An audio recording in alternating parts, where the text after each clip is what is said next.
नमस्कार। मैं हूं आपका जाना पहचाना राजवीर सारस्वत।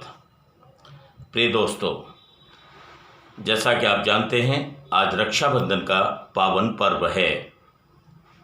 हमारे देश में वैदिक काल से ये परंपरा चली आ रही है कि बहन भाई के हाथों में राखी बांधती है और भाई की सुख समृद्धि की कामना करती है, उसके लिए मंगल कामनाएं करती है। आज एक और विशेष बात है। आज श्रवण कुमार, जैसा कि आप जानते हैं, श्रवण कुमार ने अपने माता पिता को 2 पालकियों में अपने कंधों पर बिठाकर पूरे तीर्थ कराए थे और अंत में त्रेता युग में ही वो दशरथ के हाथों मारे गए थे। एक तीसरा भी कारण है। आज श्री कृष्ण भगवान के भाई बलराम जी का प्राकट्य दिवस है। आज पूर्णिमा का दिन है।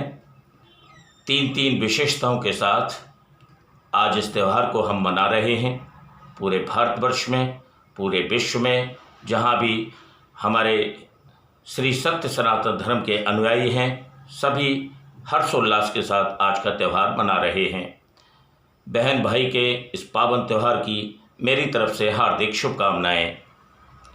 प्रिय मित्रों, रक्षाबंधन का त्यौहार कब से शुरू हुआ, इसके बारे में 2 मिनट का आपको मैं प्रकाश डालना चाहूँगा इसके ऊपर। वैदिक काल में एक कहानी है। बलि नाम का एक राजा था जिसके गुरु शुक्राचार्य थे। बलि ने 3 लोकों पर विजय प्राप्त करने की भावना से एक यज्ञ आरंभ किया।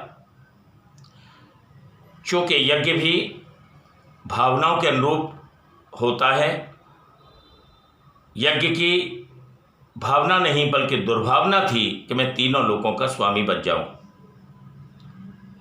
देवराज इंद्र को बड़ी चिंता हुई। दौड़े दौड़े भगवान विष्णु के पास पहुँचे।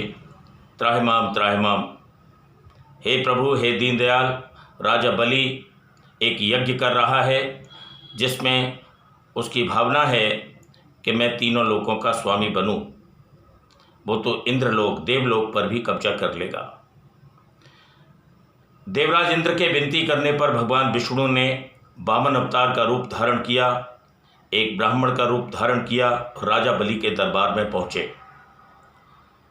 प्रवेश द्वार पर पहुंचते ही सैनिकों ने जाकर के राजा बलि को बताया। चूँकि राजा बलि यज्ञ कर रहा था, उन्होंने कहा कि एक ऐसा ब्राह्मण आया है जिसके चेहरे से तेज चमक रहा है, जिसके वस्त्रों से एक नई ऊर्जा निकल रही है। राजा बलि दौड़ा दौड़ा आया। उसने ब्राह्मण का आतिथ्य सत्कार किया। ब्राह्मण से कहा, हे ब्राह्मण देव, मैं आपके लिए क्या कर सकता हूँ। वामन अवतार रूपी विष्णु भगवान ने कहा कि हे राजा बलि, मुझे सिर्फ 3 पग भूमि चाहिए। राजा बलि हंसने लगा, बोला, हे ब्राह्मण देव, सिर्फ 3 पग भूमि? खैर, आपको मैं 3 पग भूमि देता हूँ। विष्णु भगवान ने, जो वामन अवतार में थे, 2 पग में ही 3 लोकों को नाप लिया। राजा बलि घबराया। राजा बलि नतमस्तक हो गया। भगवान विष्णु ने कहा, जो वामन अवतार रूप में थे, कि मैं तीसरा पग अब कहाँ रखूँ। राजा बलि ने अपना मस्तक आगे कर दिया, बोला, हे प्रभु, आप तीसरा पग मेरे मस्तक पर रख दीजिए। लेकिन आप हो कौन, ये भी मुझे बता दीजिए। विष्णु भगवान ने तीसरा पग राजा बलि के मस्तक पर रखा और राजा बलि को बताया, मैं विष्णु स्वरूप हूँ। राजा बलि ने कहा, हे प्रभु, मैं धन्य हो गया। वामन रूपी भगवान विष्णु ने कहा, हे राजा बलि, मैं तेरी दान देने की क्षमता से, तेरे स्वभाव से, तूने अपने आप को ही मुझे समर्पित कर दिया है। मैं अति प्रसन्न हूँ।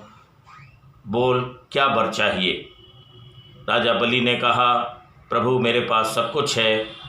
आप मेरे दरवाजे पर आए हो, मुझे तो सब कुछ मिल गया। भगवान विष्णु ने कहा, मेरा वचन कभी खाली नहीं जाएगा, तुझे मांगना ही पड़ेगा। राजा बलि ने कहा, हे प्रभु, मैं जब भी अपने महल के दरवाजे से बाहर निकलूं, मुझे आपके दर्शन होने चाहिए। मैं दरवाजे पर किसी भी दरवाजे से निकलूं, अपने राजमहल के बाहर से हर दरवाजे पर मुझे आपके दर्शन चाहिए। भगवान विष्णु को राजा बलि के यहाँ द्वारपाल की भूमिका निभानी पड़ी। उधर माँ लक्ष्मी को बहुत चिंता हुई जब विष्णु भगवान लौट करके नहीं आए। एक दिन नारद जी हर गुनगाते वीणा बजाते हुए क्षीर सागर पहुँचे। माँ लक्ष्मी को चिंतित देखा। उन्होंने कहा, माँ लक्ष्मी ने कहा कि भगवान विष्णु का कोई पता नहीं लग रहा, वापस नहीं आ रहे हैं। नारद जी ने कहा कि वो तो राजा बलि के यहाँ द्वारपाल की भूमिका निभा रहे हैं। माँ लक्ष्मी ने सोचा कि उनको वापस कैसे लाऊं। एक साधारण स्त्री का वेश बनाकर राजा बलि के दरबार में पहुंची और राजा बलि को भाई बनाने की अपनी मंशा जाहिर की। राजा बलि ने के हाथ में माँ लक्ष्मी ने राखी बांधी, जिसे रक्षा सूत्र के नाम से भी जाना जाता है, और तब से लेकर के आज तक वो रक्षा सूत्र भी चला आ रहा है। येन बदो बलि राजा दानवेंद्रो महाबलय तेना हम प्रबद्रामी रक्षे माचल माचलः। प्रिय दोस्तों, माँ लक्ष्मी ने जब राजा बलि के रक्षा सूत्र बांध दिया, राजा बलि ने कहा, बहन तुझे क्या चाहिए मांग। माँ लक्ष्मी ने कहा कि मैं ये द्वारपाल को अपने साथ ले जाना चाहती हूँ, और इस तरह से माँ लक्ष्मी विष्णु रूपी द्वारपाल को अपने साथ क्षीर सागर में विष्णु लोक में ले आए। प्रिय दोस्तों, आज श्रवण कुमार की भी जन्म दिवस की हम तैयारी कर रहे हैं, उनके भी जन्म दिवस को मना रहे हैं। श्रवण कुमार ने भी एक ऐसा संदेश दिया जिससे पूरा विश्व अपने आप को धन्य समझता है। श्रवण कुमार के पद चिन्हों पर चलकर अपने बुजुर्गों की हम घर में सेवा करें। जिनके घर में भी बुजुर्ग हैं उनकी सेवा करें। यकीन मानिए, बुजुर्ग कुछ नहीं चाहते, हमसे थोड़ा सा समय चाहते हैं। आप 2 मिनट का ही समय सही, आप जितना समय दे सकते हैं अपने बुजुर्गों को अवश्य दें। यकीन मानिए, विश्वास रखिए, बुजुर्गों की हर सांस से जो आशीर्वाद निकलता है, जो भावनाएं प्रकट होती हैं, उससे आपकी बुद्धि, बल, संपन्नता सब कुछ बढ़ेगा। मेरी प्रार्थना है अपने बुजुर्गों का हमेशा सम्मान करें।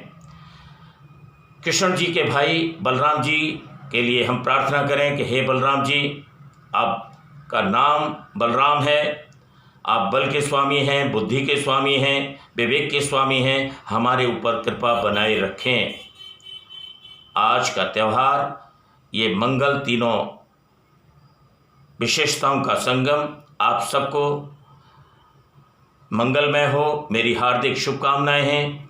अपने बहन भाई के रिश्तों को हमेशा मजबूत बनाकर रखें, कोई स्वार्थ न लाएं किसी भी तरह का, और इस देश की वैदिक परंपरा को हमेशा निभाएं। आपका कल्याण हो, आपके लिए मेरी बहुत बहुत शुभकामनाएं। अंत में 4 लाइनें मैं सुनाकर अपनी बात को विराम दूंगा कि हर माप के पैमाने जरूर होते हैं, हर बात के अफसाने जरूर होते हैं, रिश्ते निभाना आसान नहीं है दोस्तों, हर रिश्ते के मर्यादित संस्कार जरूर होते हैं। Thank you very much sir, धन्यवाद, नमस्कार।